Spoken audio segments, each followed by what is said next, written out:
আসসালামু আলাইকুম। আলহামদুলিল্লাহ, অবশেষে টিস্যু কালচার জিনাইন কলার চারাটি হাতে পেয়ে আমি খুবই উচ্ছ্বাসিত। বেসিক্যালি দীর্ঘদিন ধরে ইচ্ছে ছিল আমার ছাদে ভালো জাতের একটি কলার চারা নির্বাচন করার। অবশেষে সোশ্যাল মিডিয়াতে ঘাটাঘাটি করে দেখলাম টিস্যু কালচার জিনাইন কলার চারাটি বেস্ট। টিস্যু কালচার জিনাইন কলার চারাটি ইন্ডিয়ান একটি ভ্যারাইটিস জাত, যেটা বর্তমান সময় সারা বিশ্বে ব্যাপক চাহিদা সাড়া ফেলেছে। তাই আমি ছাদের জন্য জিনাইন টিস্যু কালচার চারাটি নির্বাচন করেছি, যেটা থেকে বছরে 3বার ফল হারভেস্ট করা যাবে। গাছগুলো অফলাইনের মাধ্যমে বগুড়া থেকে আনা হয়েছে।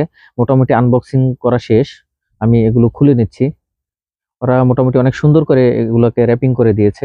মোটামুটি আমার ভালো লেগেছে ওদের ডেলিভারি সিস্টেমটা।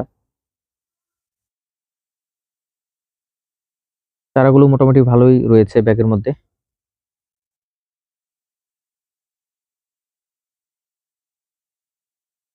সবগুলো খুলে নিচ্ছি। ওরা সুন্দর করে পেঁচিয়ে দিয়েছিল। চারাগুলো এখনো ছোট রয়েছে, তাই প্রাথমিক পর্যায়ে আমি বড় টবে সেট না করে ছোট টবে সেট করব। পরবর্তীতে এগুলো বড় হলে অন্য টবে সেট করা হবে। অনেকেরই প্রশ্ন থাকতে পারে প্রাথমিক পর্যায়ে ছোট টবের জন্য আমি কি মাটি ইউজ করব। সেক্ষেত্রে আমি আপনাদেরকে এটা বলে দিচ্ছি। আমি দোআঁশ মাটি এবং জৈব সার নিয়েছি এখানে, সাথে রয়েছে গোবর মাটি। এই তিনটির মিশ্রণে আমি টবটি তৈরি করব। প্রাথমিক পর্যায়ে মিশ্রণ করে দিচ্ছি। এগুলো জৈব সার, এগুলো আমি আগে থেকেই রেখে দিয়েছিলাম। জৈব সারগুলো ছোট ছোট পাত্রে। খুবই গুরুত্বপূর্ণ একটি বিষয়, আপনারা যখন মাটি তৈরি করবেন তখন ভালোভাবে খেয়াল করবেন মাটিতে যেন কোনো ধরনের কেঁচো না থাকে, কেননা এটা আপনার গাছের জন্য ব্যাড ইফেক্ট ফেলতে পারে। টিস্যু কালচার জিনাইন কলার চারাটি যেহেতু খাটো জাতের, এটি 4 ফিট থেকে 4.5 ফিট লম্বা হবে। প্রাথমিক পর্যায়ে আমি ছোট টবে এজন্যই দিয়ে দিচ্ছি। পরবর্তীতে এটা আমি বড় টবে সেট করব। বর্তমান সময় বাংলাদেশে বাণিজ্যিকভাবে এটার ব্যাপক সাড়া ফেলেছে। প্রিভিয়াসলি আপনারা দেখেছেন ফলের যে ভ্যারাইটিস জাত রয়েছে ম্যাক্সিমাম আমার ছাদে রয়েছে।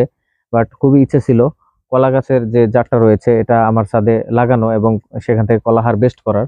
এজন্যই মূলত এটি লাগানো হচ্ছে। দেখে আল্লাহ এখান থেকে দেয় কিনা। ভালোভাবে মাটিগুলো মিশ্রণ করে নিচ্ছি যাতে গাছের গ্রোথ বর্ধন এটা খুব ভালো কাজ করে। প্রাথমিক পর্যায়ে আমি যে টব নির্বাচন করব সেটি নিচে সুরকি এবং বালু দিয়ে নিব, যাতে ড্রেনেজ সিস্টেমটা খুব ভালো হয়। পানি দিলে যেন পানিগুলো নিচে দিয়ে পড়ে যায়, এটা খুবই গুরুত্বপূর্ণ বিষয়। মোটামুটি মাটি মিক্স করা শেষ।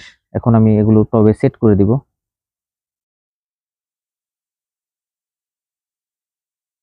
তুলে নিচ্ছি।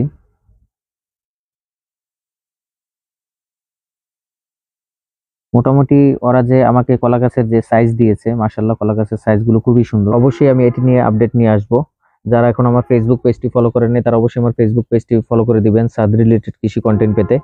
সবাই ভালো থাকবেন। আসসালামু আলাইকুম ওয়া রাহমাতুল্লাহ।